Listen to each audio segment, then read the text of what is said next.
Hey there, everybody. If you thought that the craziness on the Blacklist was over tonight, what are you doing? This is the Blacklist. It's going to be crazy next week. Right? We're at Season 8, Episode 4. The title, I think we can basically confirm it now. It is Elizabeth Keene. There's been a lot of smoke around that for a while now, and yep, it is going to be Elizabeth Keene.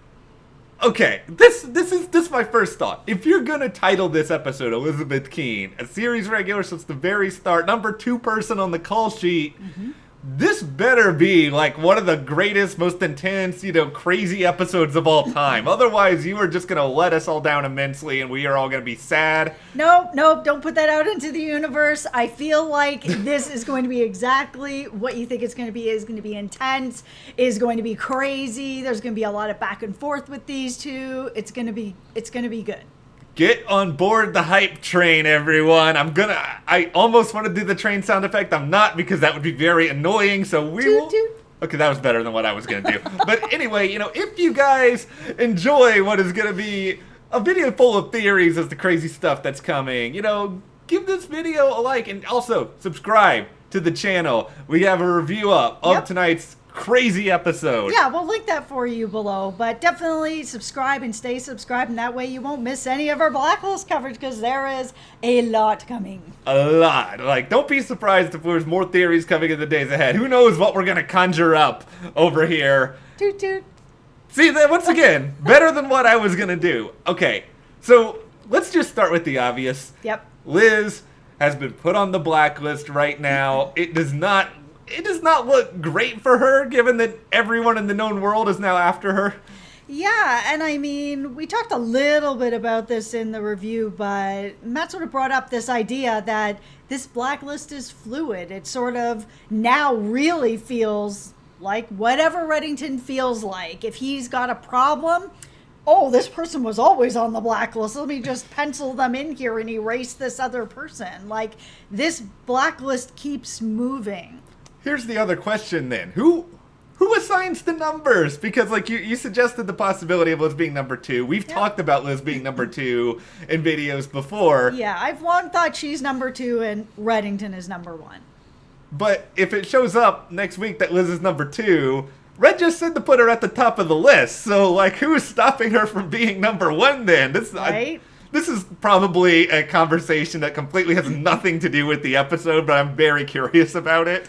Yeah, and I mean, I understand that the team has an interest in finding her as well, but I'm still kind of on the fence about Cooper and the team being like, okay, we'll put one of our own agents on the blacklist, instead of just saying, no, Red, well, we'll find her, but she's not going on the list, because the list is very different than sort of, we're going to help find one of our agents. Here's what makes the fabric of this episode so interesting, is that we know that Liz wants to kill Reddington. She's already tried twice. Clearly, she's going to try a third time. We might as well anticipate that very, very much. Yeah, I mean, that conversation that they had at the end of this last episode, she made it pretty clear that she is willing and wants to kill him, and she knows that he will not do that back to her. So she feels that she has the upper hand and the edge.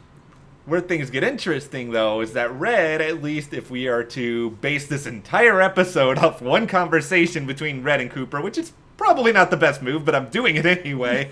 If we're to base everything about that, then Red's going to have the task force on his side. He will have leverage. Yes, Reddington does not want to kill Liz, but I think we can very much expect that people are going to try to bring her in. She still has an element of danger. She's not just going to get to, run around willy-nilly and plant more explosives or anything. Yeah, because one of the things she said to him was basically, you're vulnerable right now, you won't kill me, and you're sick, and I know it, and I'm not. I'm willing, able, ready, and I'm going to find you and come for you. So this makes sense that then Reddington would finesse a little bit the task force to kind of be like, hey, we all want the same thing, right? We want to bring her in safely, take care of her, make sure she's all right. Also, she can't kill me if she's maybe being taken care of or behind bars or something like that. I mean, it's all the angles for Reddington. He's always a few steps ahead. I really hope there was going to be something more in the promo for this episode that was like splashy or big, and it was like, oh, Liz still wants revenge, and, you know, the task force is like, okay, yeah, we kind of already knew all this, but I get there, let's throw a lot of dramatic stakes at us just to get more of a reminder that they're not going away from this anytime soon. Yeah, the one thing I really did like that they put in the promo, though, was that sort of little bit about Red where you can tell that he's also very focused now. Because this episode tonight, he was spitting up blood, he was really sick, I mean, he was in a different state. And now seeing him in this promo, he looks like he's getting back to himself.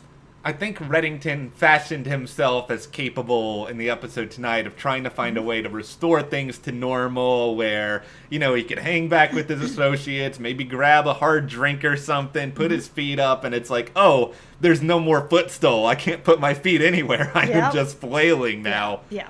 The synopsis for this episode, to me, is a little bit more interesting, mostly because of the closing line of it, that is, Liz sets in motion a plan that has, wait for it, catastrophic consequences.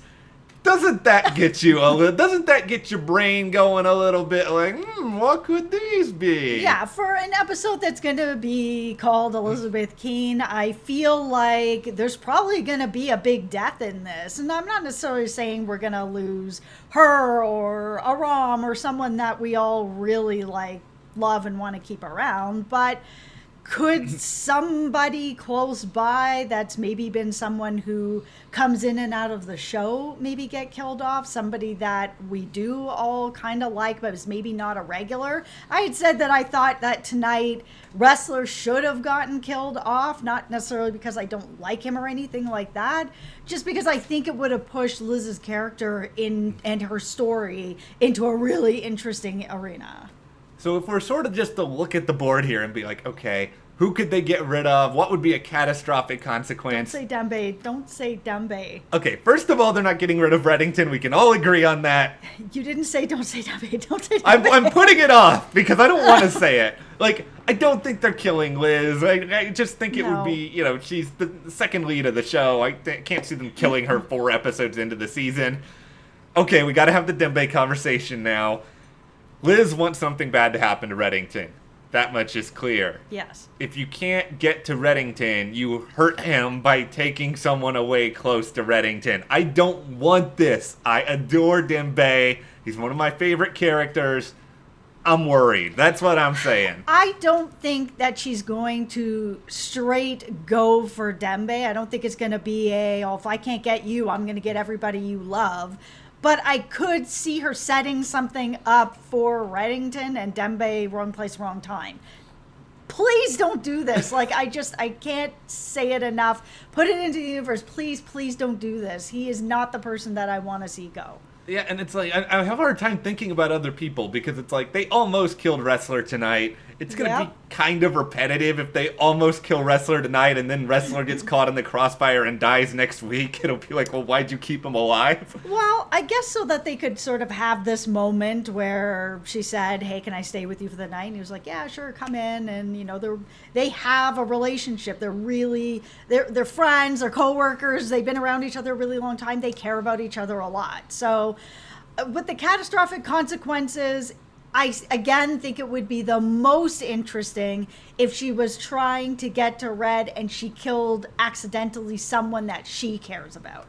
And I think that is something we should be very, very aware of. The only other possibilities I can really think of here are that Liz actually does go away and that Liz is the person who's sort of locked up for a little while, which I guess could be interesting, but so much of the drive of this show is trying to get answers about Reddington and who he is, and it's like, if Liz is in jail, who's going to be doing that? Are you going to bring Jennifer back from who knows where and she's going to look now? I have an idea. All right. If they throw Liz in jail, there's probably a bunch of people that know Reddington and might have answers there as well. That could be interesting. That could be kind of fun. If you're going to do a prison arc, which I do like prison arcs. I don't. I hope that they don't do this, but if they do, this might be an interesting way to do it, is that she maybe starts to make contacts with people that know Reddington, or know people who know Reddington, or know some secrets. There has to be somebody else that she can tap into, because the Reddington well is dry. She's not getting anything there. Katarina's gone now. She's not getting anything there, but maybe there's somebody else. All right, here's a theory for you. We know that there are people higher than Cooper on the food chain here. Yes, there are. We also know that Neville Townsend, supposedly the architect of the Townsend Directive, he's still out there. Yep. Maybe Liz tracks down Townsend, is just sort of like, hey, just so you know, Reddington, you have some beef with this guy now.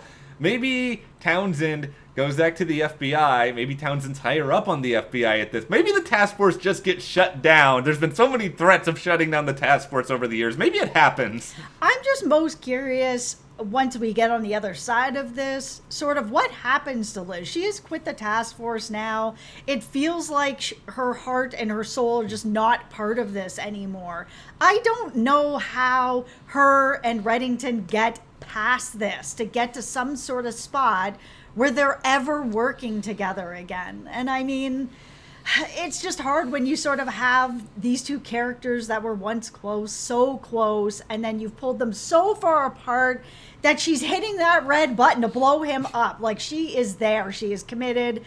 I don't know how that goes back. It certainly isn't with a talk, like Cooper said. No, it's that the talk will go nowhere. I think we can all make sure of that. But the only other thing I'm really kind of thinking about a lot right now is just that eventually we're going to move away from some of this. Like, I can't imagine the rest of this season is going to be like super serialized and it's all about this. Like, how do you do a Blacklister of the Week story amidst all of this? Yeah, it's true.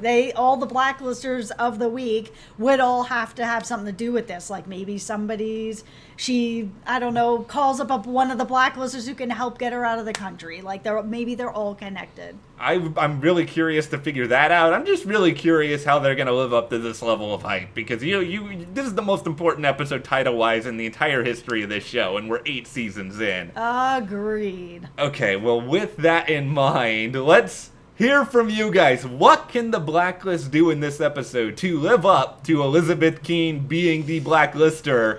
Share in the comments, and yes, if you enjoyed this video, subscribe, and if you want to support us more, check those links to the store, our Patreon, and we'll see you here next time.